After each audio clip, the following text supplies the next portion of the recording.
I jump up, this is my center of gravity when I'm standing. This has to happen for me to create energy up, okay? So your goal when you're pitching is, how do I get this position to stay together? Watch my center of gravity, and then move. I would be doing the same thing if I'm trying to project when I'm sprinting. That's my goal. It's that simple. And we can make it so much more simple when we just understand, okay, can I do that? Notice, what do my knees do? Do they go up or do they deepen down? My shin angles get deeper because this is a pelvic driven motion.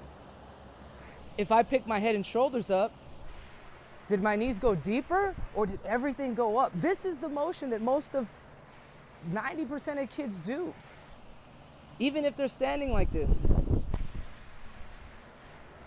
I still took a step, but my whole thought process was just pulling my head and shoulders up. It wasn't engaging my lower half. And that's the difference between understanding what something looks like and having an eye and movement understanding to see and understand it. I see lumbar extension happening. I see rib cage flare coming out and those things, or elevation, whatever. I can easily tell the difference when you get to your glutes and you're driving well, or if you're just trying to mimic a picture by pulling your head and shoulders up, because no one was clear enough to you to let you know during your motion that that is happening. Put your foot against the rubber, be sure you're pressing, and so your first check is this.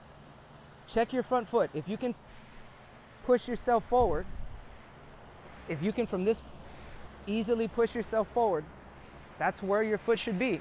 Now, once I've got that set, now I set my back foot, okay?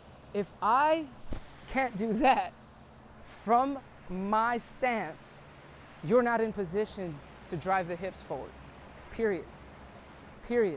If the knee goes backwards, if that goes backwards when I push, my weight is in my heel. Have you ever seen anyone run with their heel? Have you ever seen anyone do this or jump like that? You don't. You can't. Where the weight is so important. You can have 50-50 weight distribution, but one can be in the heel and the other can be in the midfoot. And you're still gonna end up doing the same things you do regardless if you look like you stand differently.